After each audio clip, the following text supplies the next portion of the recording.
그래서 피셔 이퀘이션을 우리가 이용하면 명목 이자율과 실질 이자율 사이의 관계를 우리가 얻을 수 있는데, 제가 간단하게 말씀드렸던 것처럼 제가 100만 원을 가지고 있을 때 명목 이자율이 5%고 인플레이션이 5%면 저는 은행을 이용할 필요가 없을 수도 있다라고 이야기를 했습니다.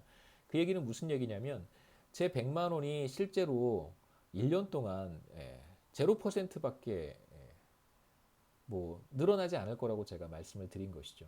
여기서 이제 실질 이자율에 대한 어떤 클루를 제가 제시를 했는데, 실질 이자율을 어떻게 계산하냐면요. 실질 이자율은 명목 이자율에서 인플레이션 레이트를 빼준 거예요. 단순히 이제 화폐 가치가 증가하는 것에서 단순히 명목 이자율이라고 하는 것은 뭐 일정 비율 이제 화폐 가치를 늘려주는 것이잖아요. 이제 그 가운데 어떤 것을 보정해 줘야 되냐면 전반적인 물가 상승률을 우리가 보정을 해야 됩니다. 이제 커렉션을 해줘야 되는 것이죠. 그래서 실질 이자율이라고 하는 것은 이제 명목 이자율에서 인플레이션 레이트를 차감한 것이고요. 원래 보다 구체적인 피처 이퀘이션은 여기에 지금 현재 인플레이션 수준을 사용하지 않고 앞으로 예상되는 예상 인플레이션을 여기에 넣습니다. 그래서 지금 현재 실현된 인플레이션이 아니고, 여러분 아시잖아요. 인플레이션은 바로 이번 달 인플레이션은 지난달과 이번 달 사이에 가격의 증가율을 보여주는 거예요. 혹은 이번 달과 1년 전에 6월 달 가격의 증감률을 보여주는 것입니다. 변화율을 보여주는 거예요. 그런데 실제로는 우리가 피셔 이퀘이션은 물가 상승률의 이제 기대값, 앞으로 물가 상승률이 어떻게 될 것인가, 이제 그거를 이용을 하게 됩니다. 하지만 여기에서 여러분 뭐 그냥 우리는 인플레이션 레인만 생각해도 괜찮아요. 그래서 우리가 피셔 이퀘이션을 이용하면 실질 이자율을 비교적 쉽게 얻을 수 있습니다. 간단한 이그젬플인데요. 자, 명목 이자율이 5%입니다. 그 다음에 인플레이션 레이시, 물가 상승률이 2%예요. 그러면 실질 이자율은 두 값의 차이인 3%다라고 얘기할 수 있겠죠. 그래서 real interest rate라고 하는 것은 실제로 1달러를 빌렸을 때 발생하는 코스트, 진짜 리얼 코스트라고 실질 비용이라고 할 수 있겠죠. 1달러를 빌렸을 때 발생하는 실질 비용이다라고 얘기할 수 있습니다.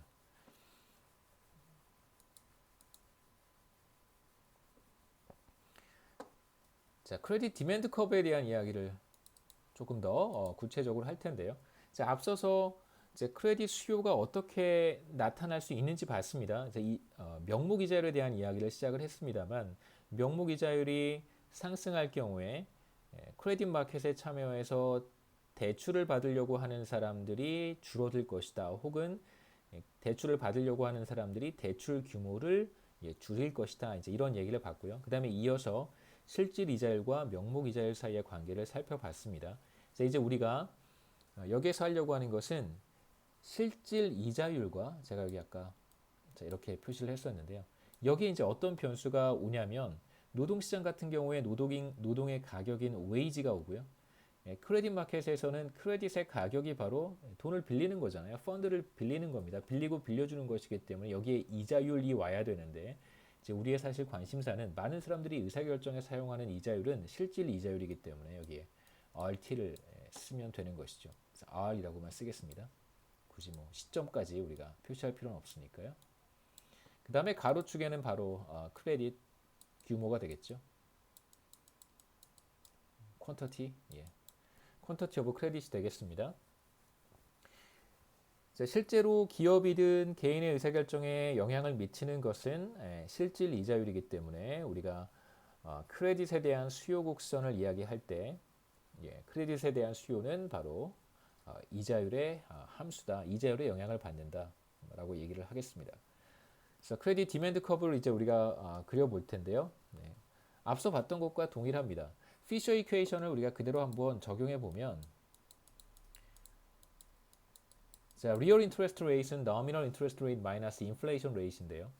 우리가 앞서 무슨 얘기를 했었냐면, 명목 이자율이 상승하면 크레딧에 대한 수요량이 줄어든다라고 얘기를 했어요. 이제 물가 상승률이 뭐 변하지 않고 일정하다면, 이제 물가 상승률은 일정하다고 우리가 가정하겠습니다. 물가 상승률이 일정하다면 명목 이자율이 상승할 때 실질 이자율도 상승할 수 있겠죠. 그렇죠? 명목 이자율과 실질 이자율이 같은 방향으로 움직입니다. 사실 원래 네. 명목 이자율이 상승할 때 실질 이자율도 상승할 거예요. 물가 상승률이 일정하다면. 자, 그러면 명목 이자율이 상승할 때 크레딧 수요량이 줄어든다고 했습니다. 그럼 그 말은 실질 이자율이 상승할 때 당연히 크레딧 수요량이 줄어들겠죠. 그 다음에 실제로 사람들이 관찰하는 것은 이거니까요. 그래서 구체적으로 말씀드리면 만약에 명목 이자율이 상승했어요. 그런데 인플레이션 레이트도 같이 상승했어요. 그래서 실질 이자율이 변화가 없다면 크레딧에 대한 수요량도 변화가 없겠죠. 그래서 궁극적으로 중요한 것은 바로 실질 이자율이라는 것입니다. 실질 이자율이 상승을 하면 그러면 이제 크레딧에 대한 수요량이 줄어들겠죠. 그래서 우리가 크레딧에 대한 수요 곡선을 실질 이자율에 대한 함수로 표현할 수 있어요. 실질 이자율에 디펜드하게 우리가 표현할 수 있습니다. 그래서 세로축의 변수는 real interest rate이고 이제 가로축의 변수는 바로 quantity of credit demanded입니다. 크레딧 수요량. 그래서 수요 곡선 우하향하게 그려볼 수 있고요.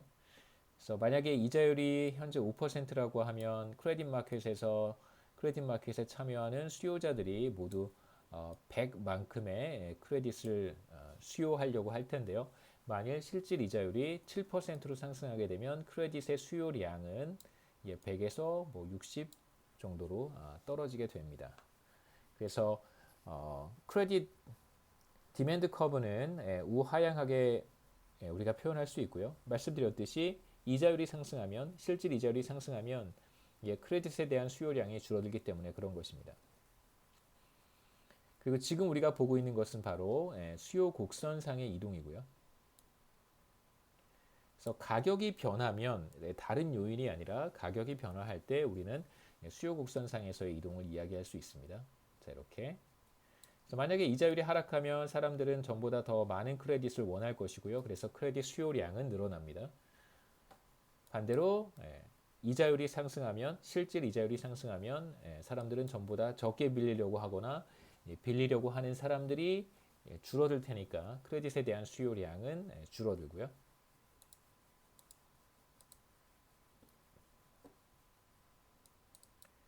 자, 그렇다면 이번에 이제 우리가 보려고 하는 것은 크레딧에 대한 수요 곡선 자체를 이동시키는 요인들도 분명히 존재할 수 있습니다. 물론 곡선상에서 수요 곡선상에서의 변화는 실질 이자율에 의해서 촉발되지만 수요 곡선 자체가 이동하는 것은 실질 이자율이 아니라 다른 요인이 변할 때 수요 곡선 자체가 변하는 거잖아요. 자, 그 요인들을 우리가 차례로 한번 살펴보도록 하겠습니다. 첫 번째는 비즈니스 어퍼튜니티가 변화할 때, 어떤 사업의 기회 같은 것들이 변화할 때 먼저 크레딧 수요 곡선이 이동할 수 있는데요. 기업들은 보통 자신의 사업을 확장할 때 금융기관으로부터 대출을 받습니다. 자금을 빌리려고 하겠죠. 어떤 예를 우리가 생각해 볼 수 있냐면 이건 좀 반대되는 예라고 할 수 있는데요. 지금 코로나 바이러스 때문에 여행업 전반적으로 상당히 큰 충격을 받고 심각한 위기 상황에 있습니다. 이걸 반대로 한번 제가 해석해 보겠습니다. 그래서 지금 여기 제가 하나 여행사 항공사를 선택을 했는데요. 예를 들면 코리안 에어라인 같은 경우에 전보다 여행자 수들이 크게 줄어들었습니다. 그래서 칼기를 이용하는 사람들, 이용자들 숫자가 엄청나게 줄어들었어요. 자, 그런 상황이라고 한다면 칼기는 칼이라고 하는 이제 회사는 어떤 의사결정을 해야 되냐면 자신이 가지고 있는 비행기를 몇 대를 처분을 한다든가, 그렇죠? 혹은 빌려왔던 비행기를 다 돈 주고 사는 경우도 있지만 빌려오는 경우도 있습니다. 비행기 빌려다가 이제 사용료 내고 쓰는 거죠. 이제 빌려온 비행기들을 다시 이제 계약을 종료하고 운항 횟수를 줄이는 것이죠. 노선도 축소를 하고 이제 이런 의사결정을 할 수 있습니다. 근데 이제 여기에서는 반대 상황이니까요. 만약에 코리안 에어라인에 대한 수요가 늘어나요. 더 많은 사람들이 여행을 다니고